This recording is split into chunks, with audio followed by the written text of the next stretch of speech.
Hey, what in the world is happening with King County real estate? Let's go. Check it out. All right.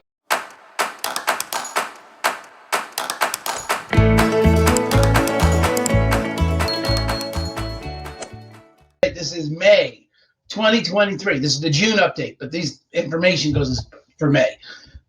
You're looking at 5 years of data. Green is the supply, new listings that came on. Blue is the demand, listings that went off under contract, supply and demand. That's what we look at around here to get trends and see what's happening. This is King County, and pretty unique scenario here. So you can see our 3 pandemic years, 20, 21, 22, right? Really the end of 2022 is not really a pandemic year. You can see one of the things that's been plaguing our region is a dearth of inventory. And yes, I got to use the word dearth in a sentence. It always makes me happy. So it's a veritable plethora of dearth. It's we've really not hit 4,000 homes. And if I go further, 4,000, that was pretty typical for peak selling season, was hitting 4,000 homes. We didn't get close to it in the pandemic, and we're not going to get close to it this year if this keeps up. I mean, May of 2023, 2,400 homes. There is not another May in these last 5 years with 2,400 homes. Everything is above that. This is the lowest inventory for a May in the last 5 years. I go back further. I'm sure it's the same story. So nothing to buy. I mean, just nothing to buy. Now, the number of homes that went off the market, 2,000. So it was a 400 home gap. And that's a teeny gap. You don't get those gaps pre-pandemic. You get way more inventory in a normal year. Okay, way more inventory than sales. This is really close. 400 homes is pretty close. This we had in May last year, for example, 2,500 homes went off the market. Just note, that's 100 more homes went off the market last May than are even available to buy this year. Crazy. All right. So there's May 2022 and 3,500 homes. So there's a 1,000 home gap. It's a 400 home gap this year. So what does that mean? Well, a couple things. One is it means there's just less activity. So your realtor friends are scrounging. They're hurting. This is not at all what it's been like around here. So, realtors are now getting day jobs. That's really what it means. There's nothing else going on here except there's just less transactions. It means that if you're selling a house, you still should have enough demand to be able to get a good price for it. Now, while we are off our peak price for 2022, which is almost entirely a function of it costing more to borrow money, that the top dollar that people have available to spend, right, is putting a cap on the market. It's no longer a 3% interest rate. It's now a 6 to 7% interest rate. So houses can't sell for as much as they did. However, it's not a crash yet. I'm saying yet because we don't know the future. I'm not forecasting a crash. I'm just saying this isn't a crash. This is just less activity. Okay, there's nothing here that's saying prices are crashing. Prices are down off the top because people just don't have the available money. So that's one thing. And then if you price your home well, you should get multiple offers because there's way more demand relative to the current supply than you would need, right? So in other words, to say it a different way, there's still not enough inventory. There's still not enough supply to meet the current level of demand. Although the current level of demand is off, inventory is off even more. Okay, so in other words, everything we've sold in the last couple of months has had multiple offers on it. All our listings get multiple offers. Why? Because we price it according to the current market, and you can get multiple offers pretty reliably. If you're buying, you can still find people that don't price it intelligently where you can get a discount. So you can get cash back, concessions, various things to happen when people don't price it appropriately. So it's a little bit of a dicey market. It's super interesting. If you have questions about your particular circumstances, I'm here to help. Let me know what I can do for you. Aaron Hendon at Christine Company over at eXp Realty. That's what I do. So make sure you share it, you like it, you subscribe to it, all that good stuff. Let me know if there's anything I can do for you. and I will talk to you next month. Thanks. Bye. What in the world is happening with Kitsap real estate? Well, check it out. This is the supply and demand graph for the last 5 years. Green is the supply. That is the homes that came to market every given month. And the blue, the demand, the number of homes that went off the market that month. Now, if you watch the King and the Pierce County updates, this is the same. So nothing new to tell you here. Numbers are slightly different, but nothing radically different in the overall housing picture. If you don't watch those videos, let me go through it for you, because what you see here is a drastic drop in supply. That's the big news here. Now, demand is down too, but demand is really probably only down because there's so much less to choose from. What do I mean? Well, last month, there were 421 homes that went to market in Kitsap County. Bainbridge, Bremerton, the whole Kitsap County area. 421 homes went on market. The next lowest date was at May of the pandemic. And I don't know if you can remember the May of the pandemic, but that was like panic time. People weren't even going out. You couldn't shop. Remember, everything was in lockdown. There were 480 homes available going to market in May of the first year of the pandemic. 10% more homes. Is it 10%? 421? No, it's really closer to 20%. More homes went to market in May of 2020 than did this last May. Drastic drop in inventory. Normally, right, you're up here at the 600 home, 655 in 2019, right? You got 421, almost not double, but 70% more homes available before the pandemic than this month. Now, demand is down a little bit, but relative to supply, it's pretty close. So 358 went off the market, 421. So about a 70 home gap. Last year in May, there were 470 homes. 567 came to market and 470 sold. So 100 home gap. Okay, 100 home gap last year. If you go back to the pre-pandemic times, 454 came off the market compared to 655 on the market, a 300 home gap. Demand is way closer to supply. So what this winds up meaning is, well, overall volume is down, and that's going to impact basically people in my profession, not going to impact prices. It just doesn't impact prices, that the overall volume is down. What impacts prices and sales is how close is current demand to current supply, not how much does the supply differ from year to year. What's that gap? So that it's so close indicates prices should be rising. Now, there's a cap to that. There's a limit to that because interest rates make the availability of cash that much harder. People don't have an unlimited, basically in the pandemic, we made money free. So it was really easy to get loans and prices escalated accordingly. So they've come down off their peak. It's not a crash. I'm not saying it's not going to crash. I'm just saying it's not a crash.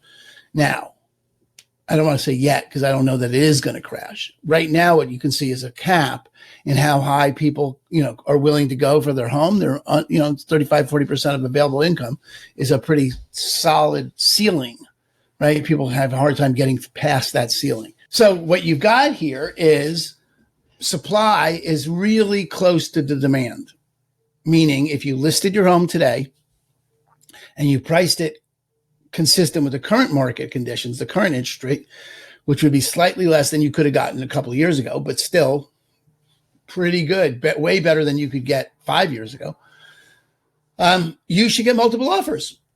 We do. Every home we've sold this year has had multiple offers. So it's reliable. Why? Because demand is so close to current supply. Now, if you're buying, you can find those people that were not realistic with their pricing, and you can get concessions out of them, and you can get money back at closing to buy down your interest rate, all sorts of things.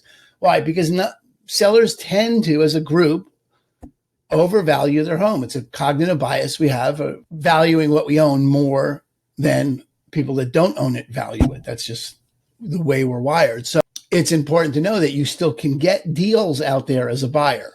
So if you're selling, price it right, you'll get multiple offers. If you're a buyer, look for those that didn't price it right, and you should be able to get it under market value.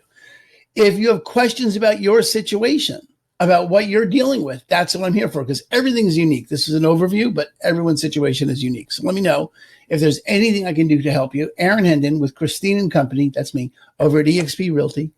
Make sure you like this, subscribe it, share it, do all that stuff, and I will talk to you next month. Party on, Wayne. All right, campers, what in the world's happening with Pierce County real estate? What? Check it out. All right. Well, what are you looking at? This is the supply and demand graphs for Pierce County last 5 years. The green is the supply, the number of new listings that came to market any given month, and the blue is the demand, the number of deals that went under contract, number of homes went under contract. All right, there you go. Now, what does this mean? Well, a couple things. If you saw King County update, it's really not dissimilar. It's a little tighter. Couple things of real note. Okay, one is just the number of listings. The number of listings in May of 2023 was 1,256 in Pierce County.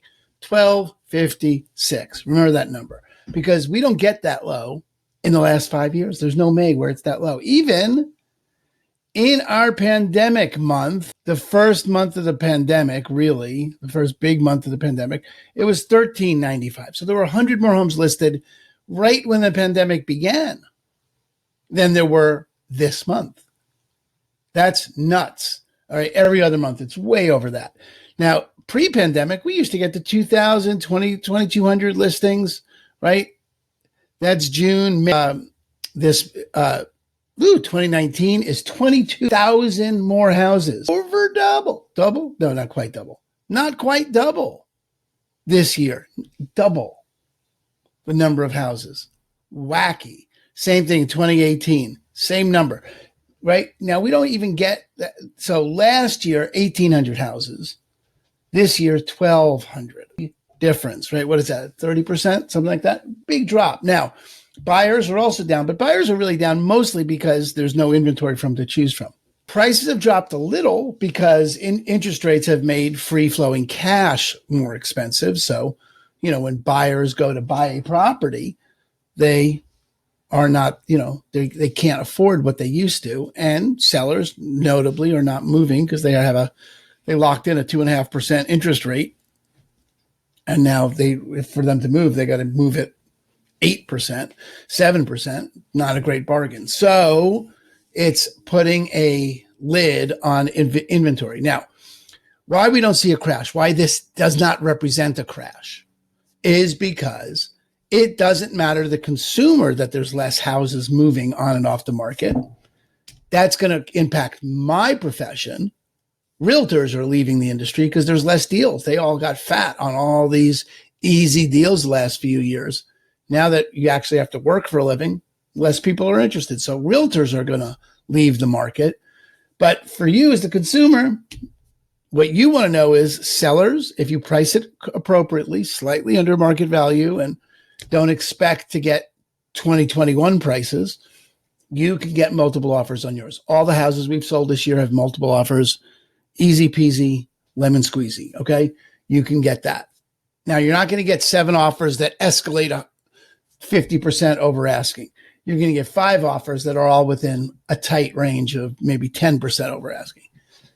But you can get your pick, and you can get your concessions, and you can get well set up offers if you price your home appropriately, because the demand is so close to the supply.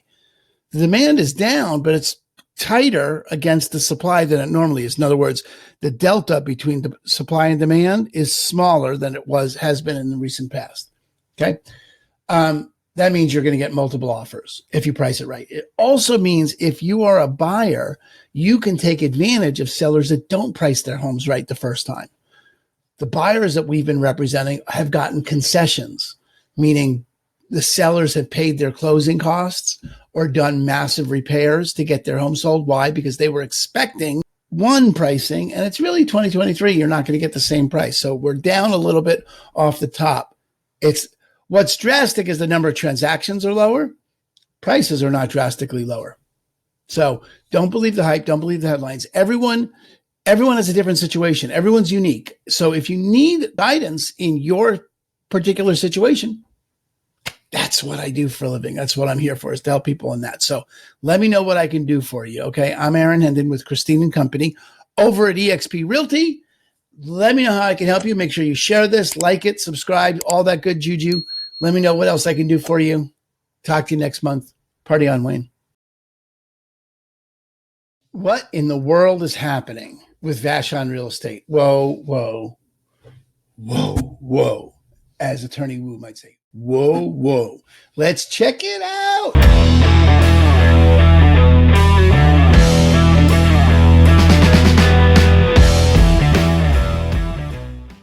All right, so we got a couple of interesting things. So if you watch the King County update or any of the other counties in our region update, this is different. Vashon, again, last month was different. This month is different. Bucking the trend. What does that mean? Well, only a couple of ways we're bucking the trend, but one of them is, so what you're, first of all, let's go back. This is supply and demand. This is, the green is the supply, the number of listings that came to market, and homes that people decided to sell any given month for the last 5 years. Blue is the demand, the number of homes that were sold those months over the last 5 years, the ones that went under contract. Okay, supply and demand. And a couple things that are interesting about, here's what's different about Vashon than King County in general, or Pierce or Kitsap. We're weird. But everyone knows that. That's not, this is the news part. All right, we had 21 homes come to market in May of this year, 21 homes, which was the same as last year. That's not the case anywhere else. 21 homes in May of this year, 21 homes in May of last year, 18 really close in 2021. And in 2019, the pandemic, it fell off a cliff because the first month of the pandemic, but it was still 18. So fewer homes came to market. That's different. Almost everywhere else, there were less homes on market than the first month of the pandemic. Okay. So we have more homes. So things are heating up here in terms of listings quicker than anywhere else. Now, but for reference, there were twice as many homes on the market came to market in 2019 as this year. In other words, 21 homes came to market in May of this year. 39 homes came to market in May of 2019 before the pandemic. Double the amount of inventory. So that's a hardcore diminishment in available homes to buy. Okay, if we went back further, you'd see that 30, 40 range was pretty typical for the summer. Well, we'll see, because we're approaching it now. So last year we only got up to 19 in August, right? We were a little bit higher. We got up to 24 in July. We were all the way up here at 24 homes in July. Let's see if we get that many homes to market any given month. Let's see if we get over, right? Be nice to get in 25 and 30. That's the only thing that's going to ease prices. Now, demand, it was 16 homes. There were 5 homes. More homes came to market. That's not unlike here, the pandemic years. Okay. But if you use as a reference, the pre-pandemic, 24 homes came off the market to 39 came on the market. Double. Again, not quite, but close enough for Jess. Here you've got, that's June. So May is around here, 35 homes compared to 21 off the market, right? So there's still a real solid demand. Okay. Now, prices overall have dipped slightly, right? Median has come down just a skosh. Interest rates make available cash hard to come by. So people can only afford it so much. So prices have come down. But if you price it under median on Vashon, you're getting multiple offers guaranteed. I mean, just in a second. If you price it under the median and slightly under its value, what's predictable for its value, you'll get multiple offers because there's so little inventory. Now, there's more inventory relative to demand and more inventory relative to the past few years than any other county. There's still a really high demand, especially for under median houses. Over median, the 1.2 to 6 to 8 and over range are going to be harder sells. There's not as many buyers for those properties as there were at one time. So we'll see how long those last, right? You should check out my open house reports as they come on every week, and I'll show you what's available on the island. In the meantime, what you want to know is if you're listing your home, you list it reasonably at market value, you'll get multiple offers. And if you're buying, You want to be looking for those sellers that did not price it correctly, because they're going to be sitting there because there really is a ceiling for what people can afford. So it's a really interesting time in the market. If you have questions about your specific situation, that's what I'm here for. That's what I do. I help people with that. Let me know what I can do for you, okay? I'm Aaron Hendon with Christine & Company over at eXp Realty, and I look forward to helping you. Make sure you subscribe, like, and share this. Namaste. I'll talk to you next month. Bye.